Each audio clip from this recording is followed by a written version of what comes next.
ಕರ್ನಾಟಕದ ಮಣ್ಣಿನ ಹೃದಯದಲ್ಲಿ ಒಂದು ಸಾಮಾನ್ಯ ಗ್ರಾಮ, ಆದ್ರೆ ಅಸಾಮಾನ್ಯ ವೀರನ ಜನ್ಮಸ್ಥಳ ಸಂಗೊಳ್ಳಿ. ಈ ಮಣ್ಣಿನ ನಡುವೆ ಜನಿಸಿದ ಒಂದು ಮಗು ಮುಂದೆ ಬ್ರಿಟಿಷರ ಅಹಂಕಾರವನ್ನು ಸವಾಲು ಮಾಡುವ ಶೂರನಾಗಲಿದೆ. ಬಾಲ್ಯದಿಂದಲೇ ಅವನ ಓಟದಲ್ಲೇ ಧೈರ್ಯವಿತ್ತು. ಕಣ್ಣಲ್ಲಿ ಉರಿಯುತ್ತಿದ್ದದ್ದು ಭವಿಷ್ಯದ ಬಂಡಾಯ. ಮರದ ಕತ್ತಿ ಕೈಯಲ್ಲಿ ಹಿಡಿದ ಬಾಲಕ ಆಟವಾಡುತ್ತಿರಲಿಲ್ಲ, ತನ್ನ ವಿಧಿಯನ್ನು ಅಭ್ಯಾಸ ಮಾಡುತ್ತಿದ್ದ. ಕುದುರೆಯ ಬೆನ್ನ ಮೇಲೆ ಸಮತೋಲನ ಕಲಿತ ಆ ಯುವಕ ಒಮ್ಮೆ ಯುದ್ಧಭೂಮಿಯಲ್ಲಿ ಸಿಡಿಲಾಗಬೇಕಾಗಿತ್ತು. ಬಲಕ್ಕಿಂತ ದೊಡ್ಡದು ನಿಷ್ಠೆ. ಈ ಪಾಠವನ್ನೇ ಅವನ ಮನಸ್ಸಿನಲ್ಲಿ ಆಳವಾಗಿ ಬಿತ್ತಿತ್ತು ಜೀವನ. ಅತ್ತ ಕಿತ್ತೂರಿನ ಕೋಟೆ ಗೌರವದ ಗೋಡೆಗಳಂತೆ ಎದ್ದು ನಿಂತಿತ್ತು, ಬರಲಿರುವ ಬಿರುಗಾಳಿಯನ್ನು ಎದುರಿಸಲು. ಆ ಕೋಟೆಯ ಆತ್ಮ ರಾಣಿ ಚೆನ್ನಮ್ಮ. ಸಿಂಹಾಸನದ ಮೇಲೆ ಕುಳಿತ ರಾಣಿ ಮಾತ್ರವಲ್ಲ, ಸ್ವಾಭಿಮಾನದ ಜ್ವಾಲೆ.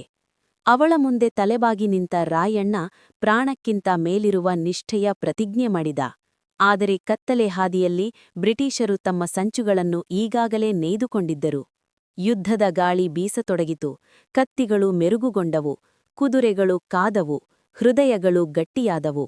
ರಾಣಿ ಆದೇಶಿಸಿದಳು, ಮತ್ತು ಕಿತ್ತೂರಿನ ಯೋಧರು ಮರಣವನ್ನೇ ಮೀರಿ ನಿಲ್ಲುವ ಶಪಥ ತೆಗೆದುಕೊಂಡರು. ಅಂತೂ ಯುದ್ಧ ಪ್ರಾರಂಭವಾಯಿತು. ಧೂಳು, ರಕ್ತ, ಘೋಷಣೆ. ಕಿತ್ತೂರಿನ ನೆಲವೇ ಗರ್ಜಿಸಿತು. ಆ ಅಶಾಂತಿಯ ಮಧ್ಯೆ ರಾಯಣ್ಣ ಸಿಡಿಲಿನಂತೆ ನುಗ್ಗಿದ. ಅವನ ಕತ್ತಿ ಶತ್ರುಗಳ ಹೃದಯದಲ್ಲಿ ಭಯ ಬರೆದಿತು. ಬ್ರಿಟಿಷರ ಸಾಲುಗಳು ಕುಸಿಯುತ್ತಿದ್ದವು, ಕಿತ್ತೂರಿನ ಬಿರುಗಾಳಿ. ಆದರೂ ಯುದ್ಧದ ಬೆಂಕಿ ಆರಲಿಲ್ಲ. ರಾತ್ರಿ ಕೋಟೆಯೊಳಗೆ ಗಾಯಗಳ ನಡುವೆ ಮುಂದಿನ ನಿರ್ಧಾರಗಳು ಹುಟ್ಟುತ್ತಿದ್ದವು. ನಂತರ ಬಂತು ಆ ಸುದ್ದಿ: ರಾಣಿ ಚೆನ್ನಮ್ಮ ಬಂಧಿತರಾದರು. ಆ ಕ್ಷಣದಲ್ಲಿ ದುಃಖವೇ ಕೋಪವಾಯಿತು.